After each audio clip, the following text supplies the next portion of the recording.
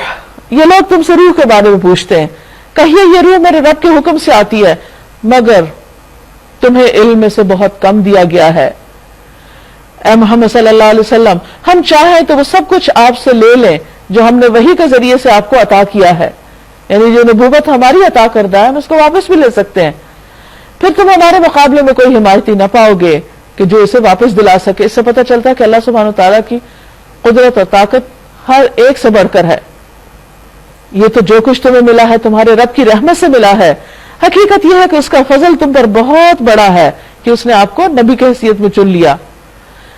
کہہ دو کہ اگر انسان اور جن سب کے سب مل کر اس قرآن جیسی کوئی چیز لانے کی کوشش کریں تو نہ لا سکیں گے، چاہے وہ سب ایک دوسرے کے مددگار ہی کیوں نہ ہو. یہ چیلنج پیچھے بھی کئی بار گزر چکا ہے اور ابھی تک کوئی اس کا جواب نہیں دے سکا. ہم نے اس قرآن میں لوگوں کو طرح طرح سے سمجھایا مگر اکثر لوگ انکار پر ہی جمے رہے، مان کے نہیں دیے.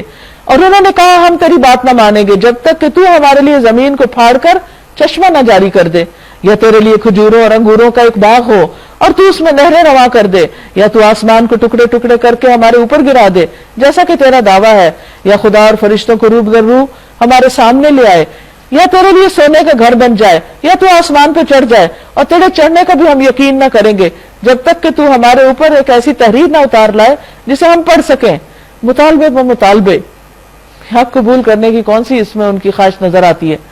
اے محمد صلی اللہ علیہ وسلم ان سے کہیے قل سبحان ربی هل كنت الا بشرا رسولا. پاک ہے میرا رب، کیا میں ایک پیغام لانے والے انسان کے سوا کچھ اور بھی ہوں؟ یعنی اللہ نے مجھے تمہاری ہدایت کے لیے بھیجا، اس طرح کے معجزات اور وقت دکھانے کے لیے نہیں. یہ دین کوئی تفریح کا نام نہیں ہے کہ تمہیں انٹرٹین کیا جائے، کبھی کوئی کرتب دکھایا جائے، کبھی کوئی چیز جو تم اپنے تئیں سمجھتے ہو کہ یہ بڑی انٹرسٹنگ ہوگی چیز اگر ایسی نظر آ جائے، حالانکہ اس کی کوئی وجہ سمجھ نہیں آتی کہ تم ایسے مطالبے کر کیوں رہے ہو. لوگوں کے سامنے جب کبھی ہدایت آئی تو اس پر ایمان لانے سے ان کو کسی چیز نے نہیں روکا مگر ان کے اسی قول نے کیا اللہ نے بشر کا پیغمبر بنا کے بھیج دیا. یعنی ایک انسان کا پیغمبر ہونا ان سے ہضم نہیں ہو رہا تھا. ان سے کہیے اگر زمین میں فرشتے اطمینان سے چل پھر رہے ہوتے تو ہم ضرور آسمان سے کسی فرشتے ہی کو ان کے لیے پیغمبر بنا کے بھیجتے. اب بھی بہت سے لوگ نبی صلی اللہ علیہ وسلم کو کہتے ہیں کہ وہ نور سے ہیں، نور سے تو فرشتے بنے، فرمایا زمین پہ اگر نور سے بنے ہوئے لوگ ہوتے تو پھر پیغمبر بھی اسی طرح ہوتے، لیکن اب چونکہ پیغمبر انسان کی طرف بھیجے گئے ہیں تو اس لیے ان کا جسم بھی انسانوں جیسا ہے. ہاں ان کی اپنی ایک فضیلت ہے اور اللہ کی رحمتیں ہیں ان پر. قل کفا باللہ شہیدا بینی و بینکم، آپ ان سے کہہ دیجئے کہ میرے اور تمہارے درمیان بس اللہ کی گواہی کافی ہے، وہ اپنے بندوں کے حال سے باخبر ہے اور سب کچھ دیکھ رہا ہے.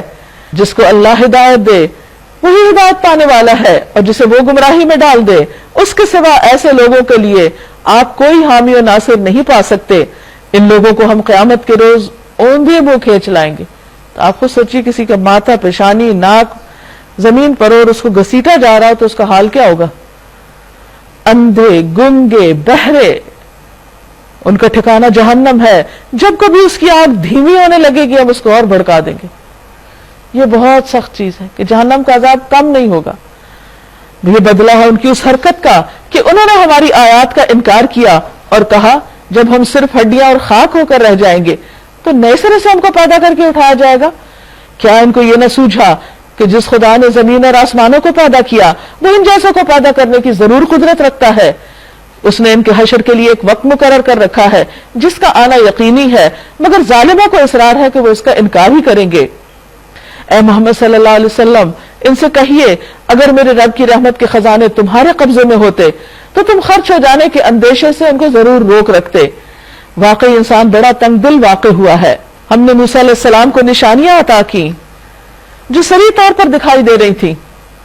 اب یہ تم خود بنی اسرائیل سے پوچھ لو کہ جب وہ سامنے آئیں تو فرعون نے یہی کہا تھا نا کہ اے موسیٰ میں سمجھتا ہوں کہ تو ضرور ایک سحر زدہ آدمی ہے. موسیٰ علیہ السلام نے اس کے جواب میں کہا تو خوب جانتا ہے کہ یہ بصیرت افروز نشانیاں رب السماوات والارض کے سوا کسی نے نازل نہیں کی، اور میرا یہ خیال ہے کہ اے فرعون تو ضرور ایک شامت زدہ آدمی ہے. آخرکار فرعون نے ارادہ کیا کہ موسیٰ اور بنی اسرائیل کو زمین سے اکھاڑ پھینکے، مگر ہم نے اس کو اور اس کے ساتھیوں کو اکٹھا غرق کر دیا. یعنی اس نے جو بری نیت کی تھی ہم نے اس کا مصداق خود اسی کو بنا دیا. اور اس کے بعد بنی اسرائیل سے کہا کہ اب تم زمین میں بسو، پھر جب آخرت کے وعدے کا وقت آ پورا ہوگا تو ہم تم سب کو ایک ساتھ لا حاضر کریں گے، یعنی قیامت کے دن سب اکٹھے ہو جاؤ گے. اس قرآن کو ہم نے حق کے ساتھ نازل کیا اور حق کے ساتھ ہی یہ نازل ہوا ہے.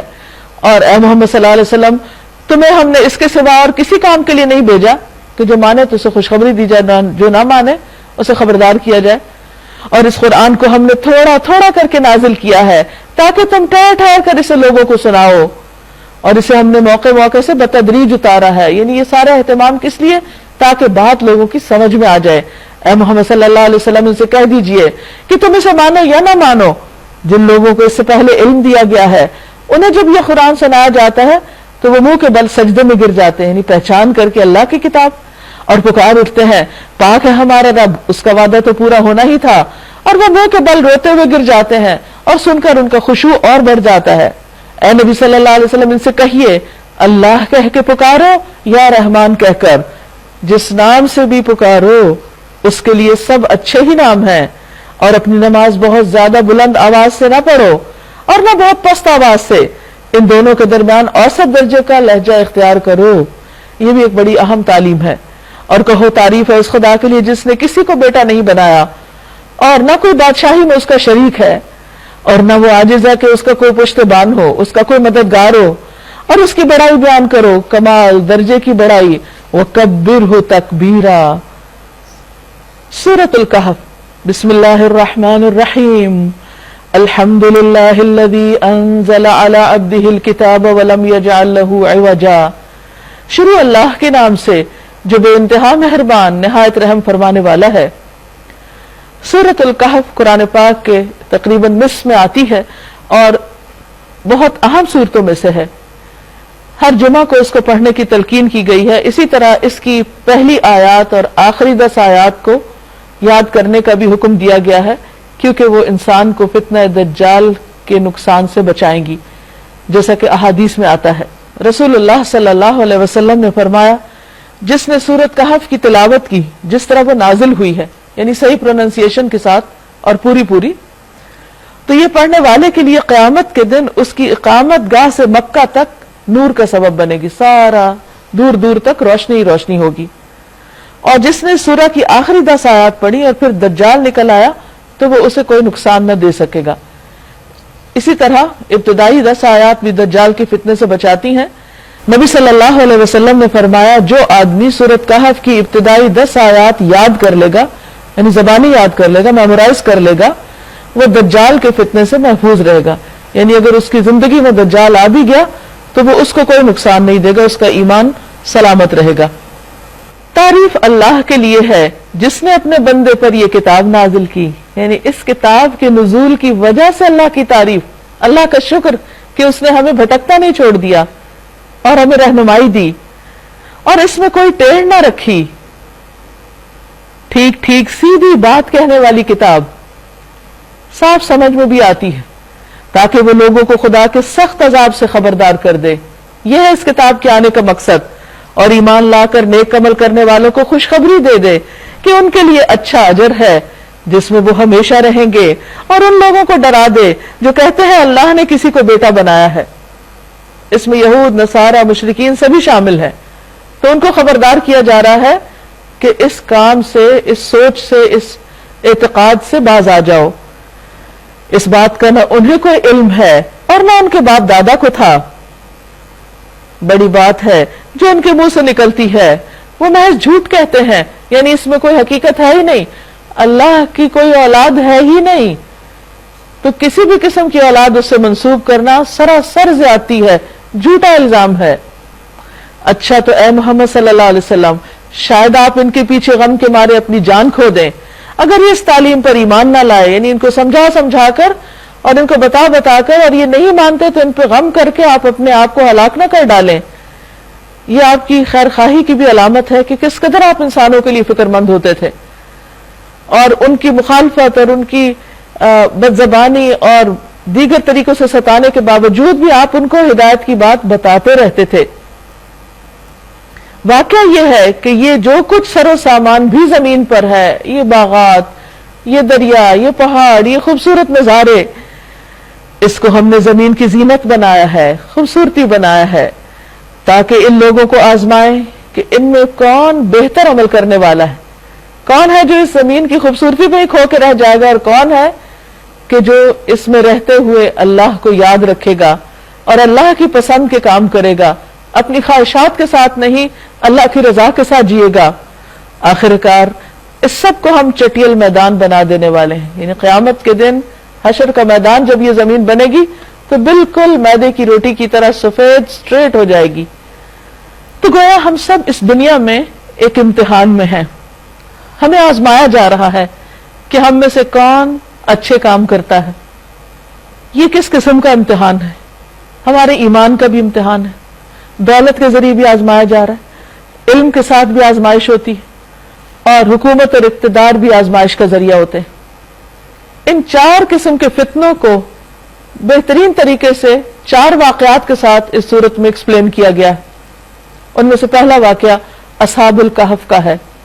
فرمایا ام حسبت ان اصحاب الکہف والرقیم کانوا من آیاتنا عجبا، کیا تم سمجھتے ہو کہ غار اور قطبے والے ہماری کوئی بڑی عجیب نشانیوں میں سے تھے؟ اصل میں بات یہ ہے کہ کچھ لوگوں نے حضور صلی اللہ علیہ وسلم سے یہ سوال کیا تھا، یہ جانچنے کے لیے کہ آپ سچے پیغمبر ہیں یا نہیں، کہ یہ بتائیے کہ وہ اصحاب کہف کون تھے، اور روح کیا ہوتی ہے، ذوالقرنین کون تھا۔ ان کا مطلب یہ تھا کہ اگر آپ ان کے جواب دے پائیں گے تو ہم سمجھیں گے کہ آپ واقعی نبی ہیں، ورنہ یہ کہ یہ تو کسی کو پتہ ہی نہیں ہے اور آپ کو بھی نہیں پتہ ہوں گے، تو پھر اس سے ثابت ہو جائے گا کہ آپ خود سے خود کچھ باتیں بنا کر لا رہے ہیں۔ تو اللہ کے رسول صلی اللہ علیہ وسلم نے ان کو یہ واقعات بیان ہی بتا دیے۔ ان کے نزدیک یہ بڑے حیران کن واقعات تھے۔ فرمایا کہ کیا تم سمجھتے ہو کہ عجیب واقعات ہے، عجیب نشانی ہے اس غار والوں کے قصے میں؟ تو وہ کیا تھی نشانی، وہ کیا ہے حقیقت، اس کو کھول کے بیان کیا جا رہا ہے۔ فرمایا وہ چند نوجوان غار میں پناہ گزین ہوئے۔ کیوں؟ کیونکہ اس وقت کی جو حکومت تھی یا اس وقت کے جو لوگ تھے وہ شرک کرنے والے تھے، اور جو بھی شخص توحید پر قائم رہنا چاہتا اس کے لیے زندگی بڑی دوبھر کر دی جاتی۔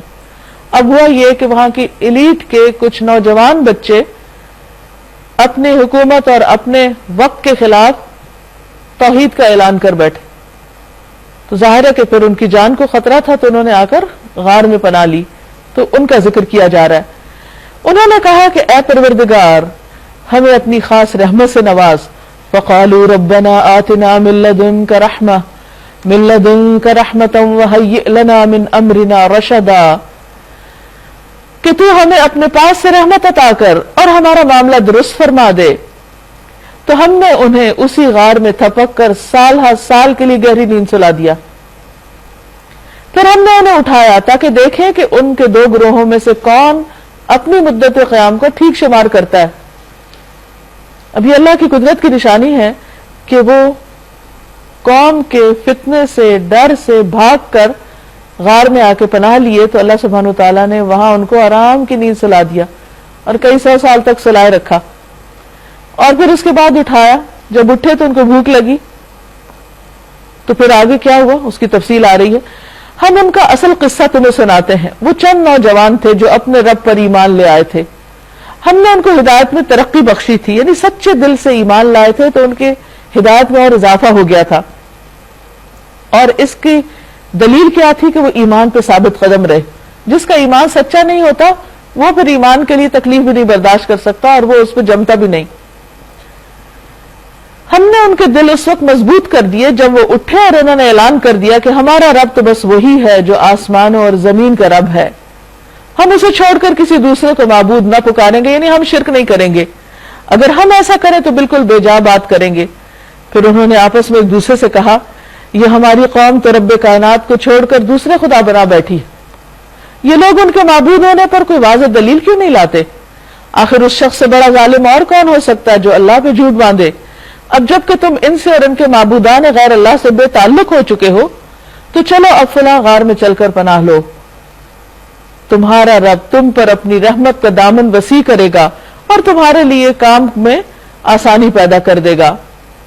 اب پھر کیا ہوا؟ وہ وہاں جا کر چھپ گئے اور اللہ نے ان کو سلا دیا.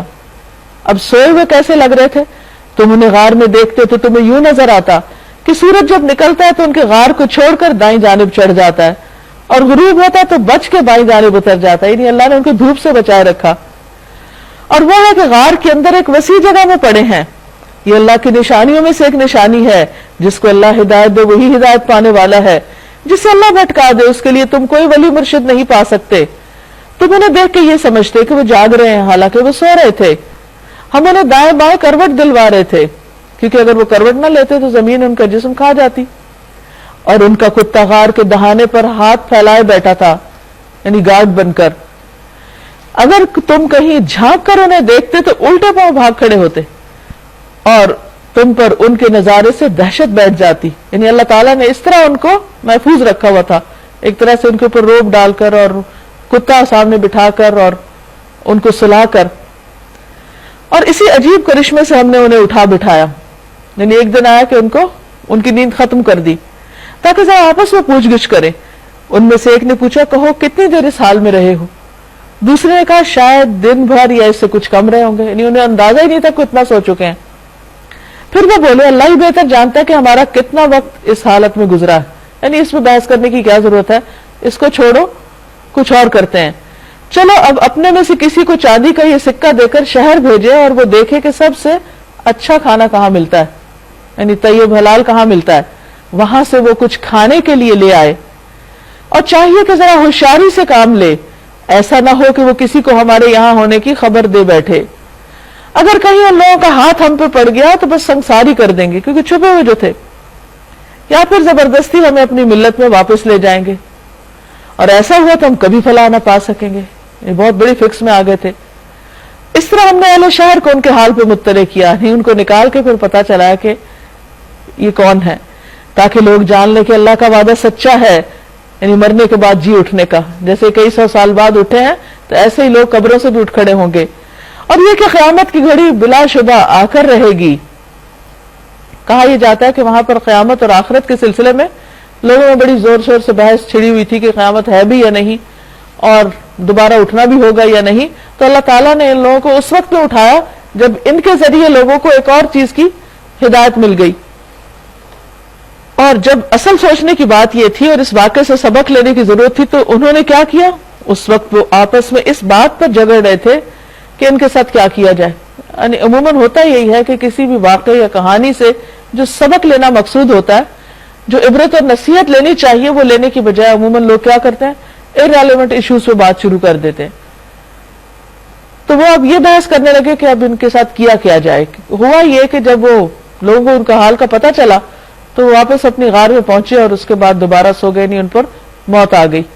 کچھ لوگوں نے کہا ان پر ایک دیوار چن دو, ان کا رب ہی ان کے معاملے کو بہتر جانتا ہے, یعنی اس کو اللہ کے سپرد کر دو, مزید کچھ کہنے کی ضرورت نہیں.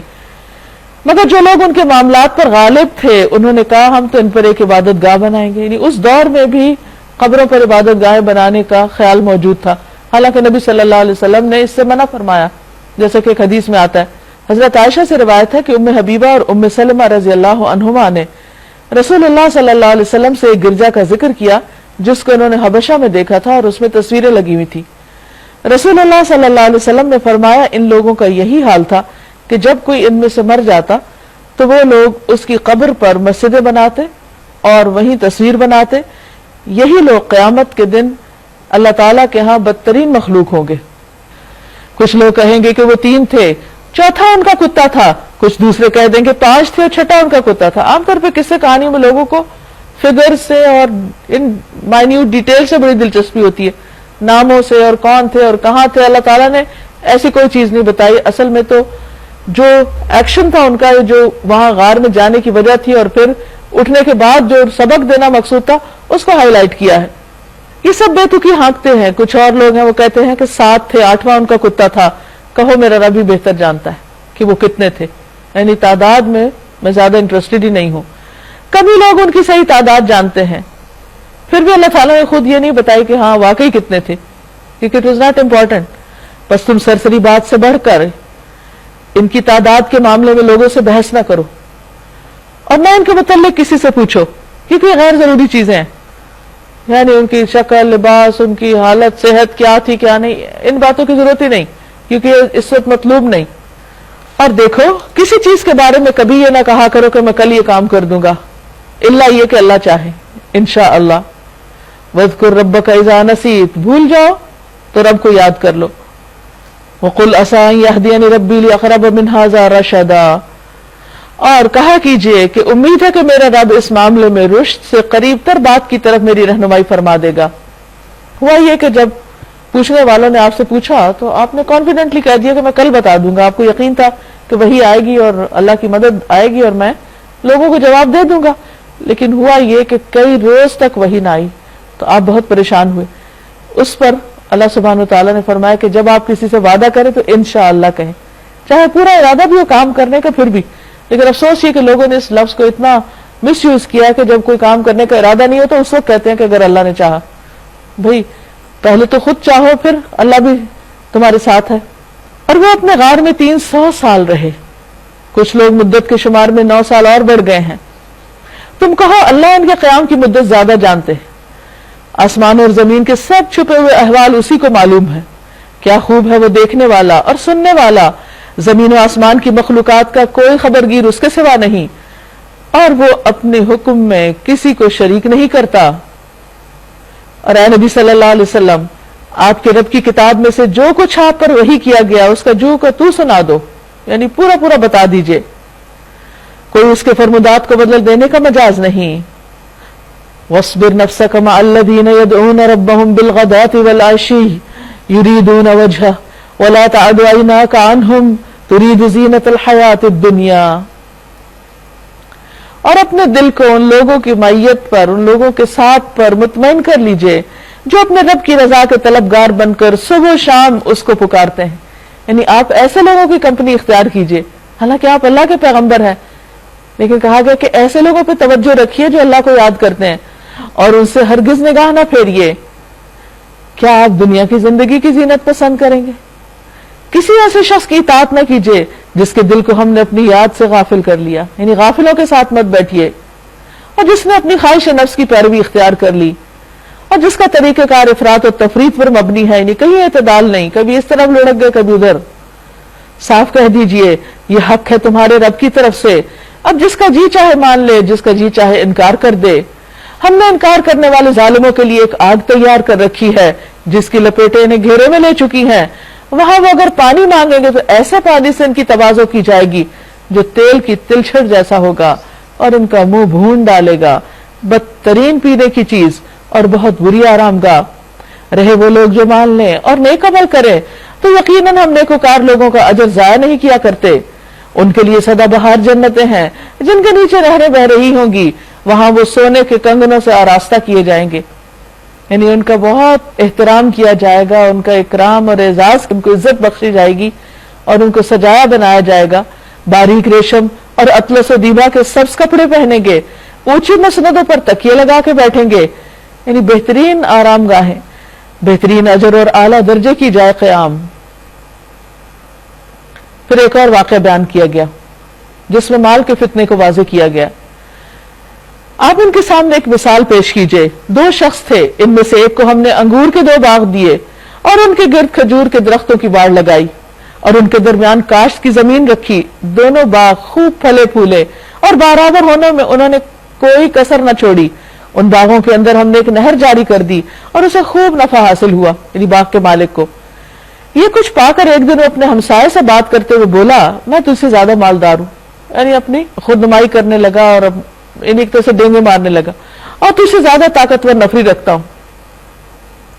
پھر وہ اپنی جنت یعنی باغ میں داخل ہوا اور اپنے نفس کے حق میں ظالم بن کے کہنے لگا اپنی مستی میں آ کے، وَمَا أَظُنُّ أَن تَبِيدَ هَٰذِهِ أَبَدًا، میں نہیں سمجھتا یہ دولت کبھی فنا ہوگی اور مجھے نہیں توقع کہ کبھی قیامت کی گھڑی آئے گی. تاہم اگر مجھے کبھی اپنے رب کے حضور پلٹایا بھی گیا تو ضرور اس سے بھی زیادہ شاندار جگہ پاؤں گا. یہ سب اس کے اپنے من گڑت خیالات تھے. اس کے ہمسائے نے گفتگو کرتے ہوئے اس سے کہا، کیا تو کفر کرتا ہے اس ذات سے جس نے تجھے مٹی سے پیدا کیا، پھر نطفے سے بنایا، پھر تجھے پورا ایک انسان بنا کھڑا کیا؟ رہا میں تو میرا رب تو وہی اللہ ہے اور میں اس کے ساتھ کسی کو شریک نہیں کرتا، یعنی کسی دولت کو، اولاد کو، کسی بھی اور چیز کو نہیں. اور جب تو اپنی جنت میں داخل ہو رہا تھا اس وقت تیری زبان سے کیوں نہ نکلا کہ ماشاء اللہ لا قوت الا باللہ. اگر تو مجھے مال اور اولاد میں اپنے سے کمتر پا رہا ہے تو بعید نہیں کہ مجھے میرا رب تیری جنت سے بہتر عطا فرما دے اور تیری جنت پر آسمان سے کوئی آفت بھیج دے جس سے وہ صاف میدان بن کر رہ جائے یا اس کا پانی زمین میں اتر جائے اور پھر تو اسے کسی طرح نہ نکال سکے. آخر کار ہوا یہ کہ اس کا سارا ثمرہ مارا گیا، اس کا سارا پھل ختم ہوا. یعنی جس باغ پر وہ بہت اترا رہا تھا اس باغ پہ ایک آفت آئی اور سب ختم ہو گیا، اور وہ اپنے انگوروں کے باغ کو الٹا پڑا دیکھ کر اپنی لگائی ہوئی لاگت پر ہاتھ ملتا رہ گیا اور کہنے لگا، کاش میں نے اپنے رب کے ساتھ کسی کو شریک نہ ٹھہرایا ہوتا. نہ ہوا اللہ کو چھوڑ کر اس کے پاس کوئی جت تھا کہ اس کی مدد کرتا، اور نہ کر سکا وہ آپ ہی اس آفت کا مقابلہ. اس وقت معلوم ہوا کہ کارسازی کا اختیار خدا برحق ہی کے لیے ہے. انعام وہی بہتر ہے جو وہ بخشے اور انجام وہی بخار ہے جو وہ دکھائے. یعنی اصل طاقت اور قوت اللہ کی ہے. انسان کبھی بھی مال کو پا کر تکبر نہ کرے، دوسروں کو حقیر نہ سمجھے اور کبھی نہ یہ سمجھے کہ سب کچھ ہمیشہ میرے پاس رہے گا. اللہ نے دیا اور اللہ جب چاہے لے سکتا ہے. اس لیے اصل چیز جو انسان کی باقی رہنے والی ہے وہ اس کے نیک اعمال ہیں، ان کو کبھی نہ چھوڑے. وَاضْرِبْ لَهُم مَثَلَ الْحَيَاةِ الدُّنْيَا، اور ان کے سامنے دنیا کی زندگی کی مثال پیش کیجئے. كَمَاءٍ أَنزَلْنَاهُ مِنَ السَّمَاءِ، ایک پانی کی طرح جسے ہم نے آسمان سے اتارا. فاختلط به نبات الارض، پھر وہ زمین کی نباتات کے ساتھ مل جل گیا. فاصبح هشيما، پھر کیا ہوا؟ کچھ عرصے کے بعد وہ سب سوکھ گیا تو وہ نباتات بھوس بن کے رہ گئی جسے ہوائیں اڑائے لیے پھرتی ہیں. اللہ ہر چیز پر قدرت رکھتا ہے، یعنی وہی زندگی دیتا ہے اور وہی موت دیتا ہے. اسی نے اگایا اور اسی نے بھوس بنا کے اڑا دیا.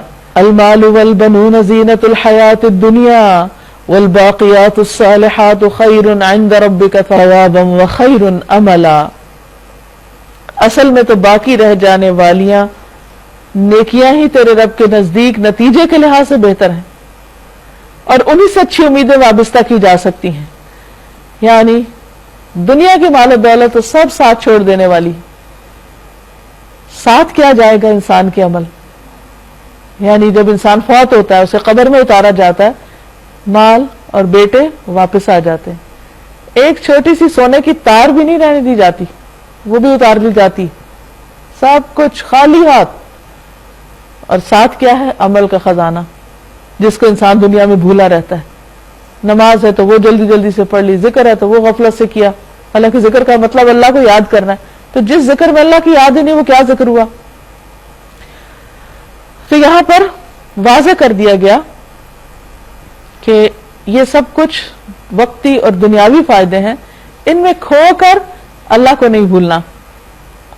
اسی لیے جو تسبیحات ہیں ان کو باقیات الصالحات بتایا گیا اور بہترین ذکر کے طور پر ہمیں سکھایا گیا، جیسے کہ ایک حدیث میں آتا ہے رسول اللہ صلی اللہ علیہ وسلم نے فرمایا سبحان اللہ والحمد للہ ولا الہ الا اللہ واللہ اکبر باقی رہنے والی نیکیوں میں سے ہے، یعنی ان کلمات کا خوب خوب ذکر کرنا چاہیے، فکر اس دن کی ہونی چاہیے جبکہ ہم پہاڑوں کو چلائیں گے اور تم زمین کو بالکل براہ نہ پاؤ گے، زمین پر کوئی پودا نہیں ہوگا، اونچ نیچ نہیں ہوگی، اور ہم تمام انسانوں کو اس طرح گھیر کر جمع کریں گے کہ اگلوں پچھلوں میں سے ایک بھی نہ چھوٹے گا، کوئی بھی کہیں چھپ نہیں سکتا، کیونکہ اسٹریٹ زمین پہ ہر شخص اپنے دو پاؤں کے ساتھ سیدھا کھڑا ہوگا اور اس طرح بالکل ویو سامنے ہوگا اللہ تعالیٰ کے، ایک بندہ بھی نگاہوں سے اوجھل نہیں ہوگا، اور تم زمین کو بالکل براہ نہ پاؤ گے اور ہم تمام انسانوں کو اس طرح گھیر کر جمع کریں گے اگلے پچھلوں میں سے ایک نہ چھوٹے گا، اور سب کے سب تمہارے رب کے حضور صف در صف پیش کیے جائیں گے،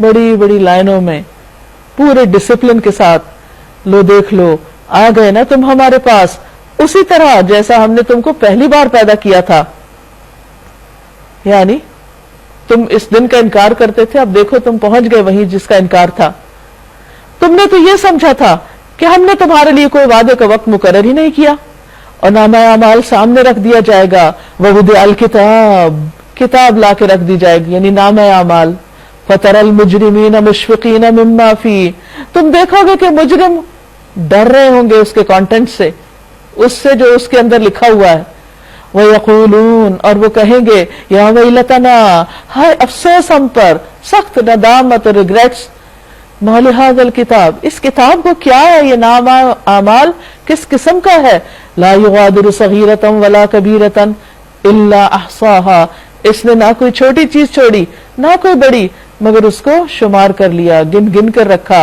ووجدوا ما عملوا حاضرا اور انہوں نے جو کچھ کیا وہ سب اپنے سامنے حاضر پائیں گے، اپنے اعمال سامنے دیکھیں گے، وَلَا يَظْلِمُ رَبُّكَ أَحَدًا تیرا رب کسی پہ بھی ظلم نہیں کرتا کہ کسی نے کوئی نیکی کی اور وہ وہاں درج ہی نہیں ہوئی، اور کسی نے کوئی برائی کی اور لکھی نہیں گئی، اور کسی نے توبہ کی تو برائی مٹائی نہیں گئی، نہیں، اللہ سبحانہ وتعالیٰ کسی پہ ظلم نہیں کرتا، وہاں وہی کچھ ہوگا جو کچھ آج ہم کر رہے ہیں۔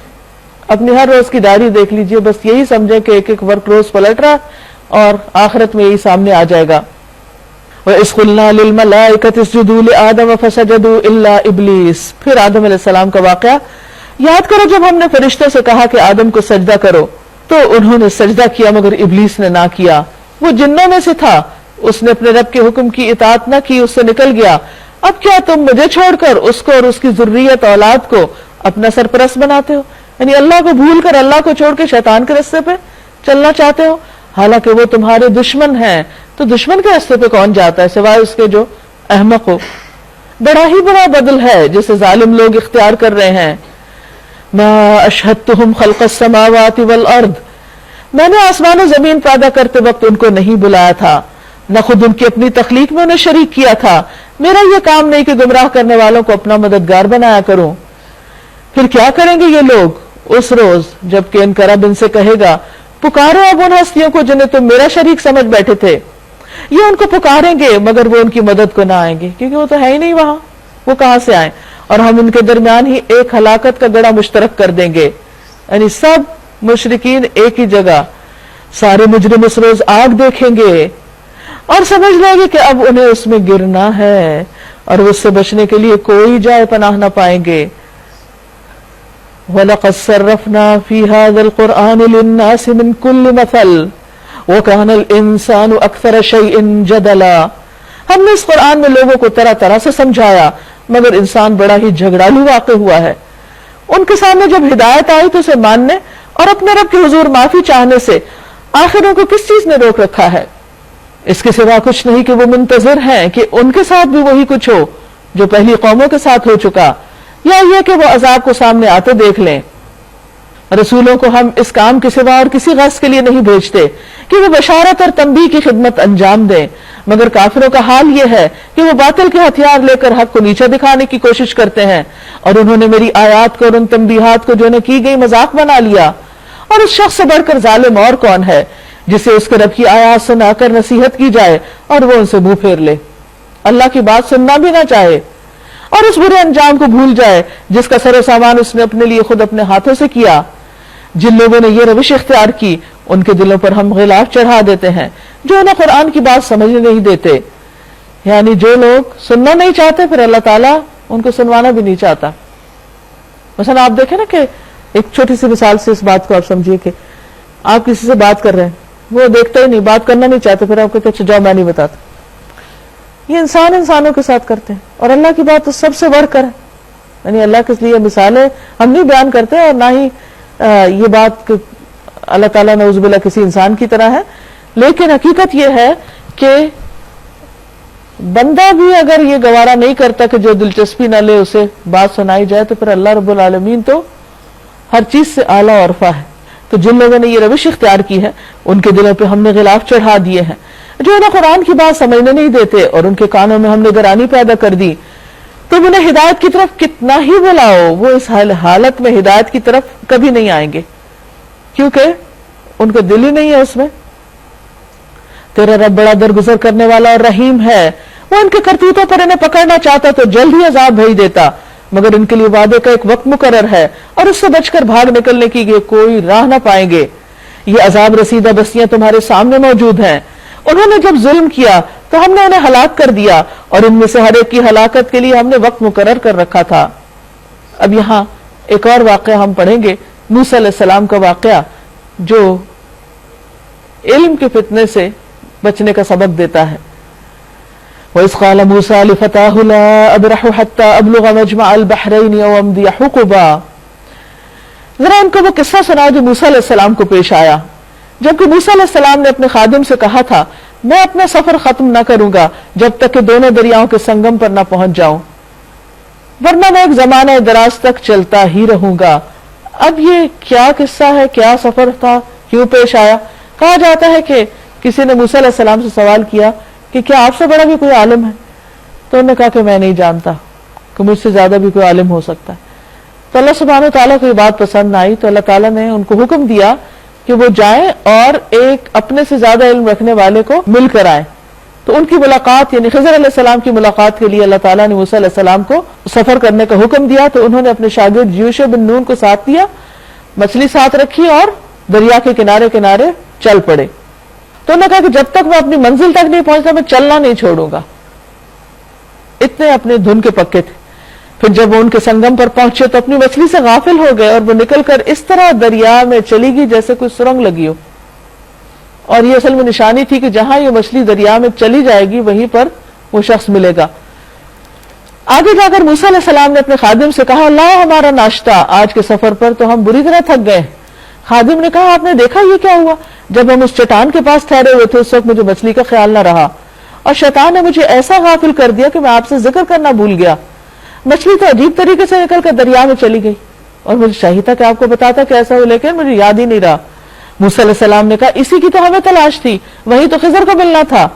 چنانچہ وہ دونوں اپنے نقش قدم پر واپس ہوئے، آگے جا کے پھر واپس پلٹے، اور وہاں انہوں نے ہمارے بندوں میں سے ایک بندے کو پایا جسے ہم نے اپنی رحمت سے نوازا تھا اور اپنی طرف سے ایک خاص علم عطا کیا تھا، یعنی خاص علم جو عام لوگوں کے پاس نہیں ہوتا۔ موسیٰ علیہ السلام نے اس سے کہا کیا میں آپ کے ساتھ رہ سکتا ہوں تاکہ آپ مجھے بھی اس دانش کی تعلیم دیں جو آپ کو سکھائی گئی؟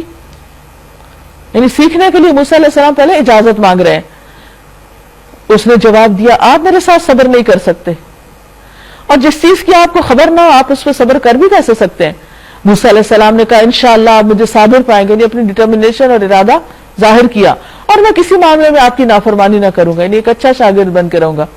اس نے کہا اچھا اگر آپ میرے ساتھ چلتے ہیں تو مجھ سے کوئی بات نہ پوچھیں جب تک کہ میں خود اس کا آپ سے ذکر نہ کروں، یعنی سیکھنے کے لیے خاموشی شرط ہے، اجازت کے بغیر بول نہیں سکتے۔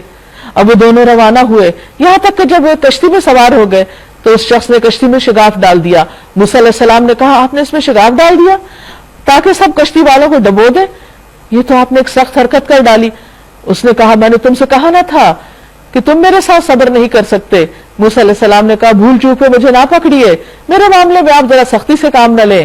پھر وہ دونوں چلے یہاں تک کہ ان کو ایک لڑکا ملا اور اس شخص نے اسے بھی قتل کر دیا. موسیٰ علیہ السلام نے کہا آپ نے ایک بے گناہ کی جان لے لی, حالانکہ اس نے کسی کا خون نہ کیا تھا. یہ کام تو آپ نے بہت ہی برا کیا. اس نے کہا میں نے تم سے کہا نہ تھا کہ تم میرے ساتھ صبر نہیں کر سکتے.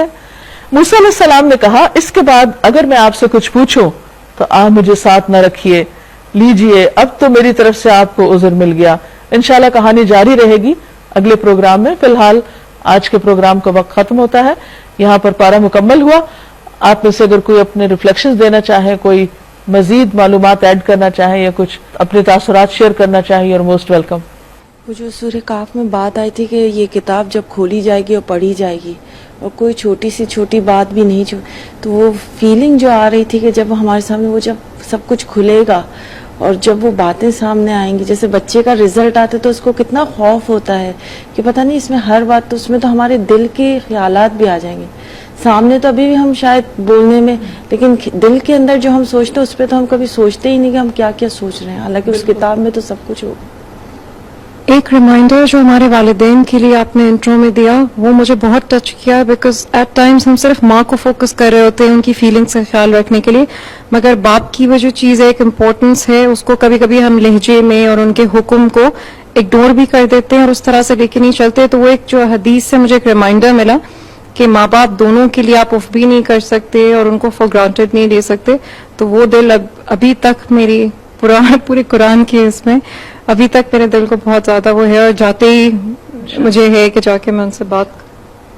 ہم نے قرآن میں جا بجا قرآن کی آیات کا مذاق اڑانے والوں کے بارے میں پڑھا اور ان کا انجام کیا یہ بھی ہمیں پتہ چلا, لیکن آج ہمیں ضرورت ہے کہ ہم اپنا جائزہ لیں اور اس بات کو پہچانیں کہ کیا صرف زبان سے ہی قرآن کی آیت کا مذاق اڑانے والوں کا یہ انجام ہوگا؟ کیا عمل کے ذریعے قرآن کی آیتوں کا مذاق نہیں اڑایا جاتا؟ اس میں جو والدین کے بارے میں جو کہا گیا ہے کہ ان سے اف نہ کہو, اور اف اگر زور سے بولا جائے تو اس سے ایک موم بتی بجھ جاتی ہے, تو اس سے ماں باپ کا دل کتنا زیادہ دکھتا ہے جب بچے ماں باپ کے سامنے زور سے بات کریں. وہ ماں باپ ہی فیل کر سکتے ہیں. اللہ کرے کہ بچے جو ہیں وہ سمجھیں, اور ماں باپ کو بھی چاہیے کہ ان سے ہمیشہ پیار سے اور نرمی سے ہی بات کریں, کیونکہ اگر ان کو بہت ہی زیادہ ڈانٹا جائے اور بےعزتی کی جائے تو بےعزتی کوئی فیل اچھا نہیں پسند کرتا. وہی سیکھ لیتے ہیں, جی وہی سیکھتے ہیں ماں باپ سے, ہاں ان کا لہجہ, اور بچے زیادہ تر ماں کا لہجہ جو ہوتا ہے اس کو فالو کرتے ہیں. تو ماں کو چاہیے کہ اپنا طریقہ جو ہے, اپنا انداز بیاں جو ہے وہ بہت اس کا بہترین ہونا چاہیے. گڈ. سورہ بنی اسرائیل آیت نمبر 11 میں اللہ تعالیٰ فرماتے ہیں انسان شر اس طرح مانگتا ہے جس طرح خیر مانگنی چاہیے. ہم ہر تکلیف میں بہت جلدی اپنے لیے بدوائیں کرنے لگتے ہیں اور اپنے آپ کو بدوائیں دیتے رہتے ہیں کہ اللہ ہمیں ایسا کر دے, اللہ ہمیں موت دے دے. اگر ہم اس تکلیف پر صبر کی دعا مانگے اور ثابت قدمی کی دعا مانگے تو وہ ہمارے لیے زیادہ بہتر ہے. تو ہمیں صبر کی دعا, ثابت قدمی کی دعا مانگنی چاہیے. گڈ. سورہ کہف آیت نمبر 14 میں بتایا گیا کہ جب چند نوجوان اللہ کے لیے نکلے تو اللہ نے ان کے دلوں کو ثبات عطا کیا. تو وہی بات ہے کہ فرسٹ سٹیپ لینے کی دیر ہے, ہمیں ڈر لگ رہا ہوتا ہے, لیکن جب ہم فرسٹ سٹیپ لے لیتے ہیں تو اللہ سبحانہ و تعالیٰ اتنی آسانیاں کر دیتے ہیں, ہمارا ہاتھ تھام لیتے ہیں کہ پھر سب آسان ہوتا چلا جاتا ہے. صحاب کہف کا جو واقعہ جس میں کہ چند نوجوان تھے, میں اس وقت یہی سوچ رہی ہوں کہ آج کے نوجوان جو ہیں وہ کہتے ہیں کہ ہمارے لیے حالات سازگار نہیں ہیں اور ہم کس طرح کریں, ہم کو بہت سارے کام کرنے ہوتے ہیں. تو یہ نوجوانوں کے لیے بہت زیادہ ضروری ہے کہ قرآن پاک کو سنیں, سمجھیں اور دیکھیں. وہ توحید پر تھے اور اس زمانے میں بھی انہوں نے اتنا اپنے آپ کو بچایا اور وہ کیا.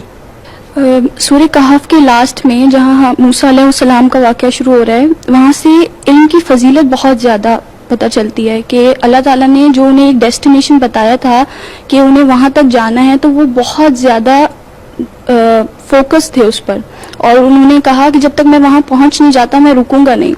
آج جو ہے ہماری جنریشن سے یہ چیز نکل گئی ہے کہ وہ علم حاصل کرنے, جو علم کا شوق تھا وہ ان میں نہیں رہا, اور اگر ہے بھی تو وہ نیت ان کی درست نہیں ہے. ناظرین, اس کے ساتھ ہی ہمارے آج کے پروگرام کا وقت ختم ہوتا ہے. آپ سے اجازت چاہتے ہیں. اللہ تعالیٰ سے دعا ہے کہ وہ ہمیں جو کچھ ہم نے سنا اس پر عمل کی توفیق عطا فرمائے. آپ سب کا بہت شکریہ. السلام علیکم ورحمۃ اللہ وبرکاتہ. وعلیکم السلام ورحمۃ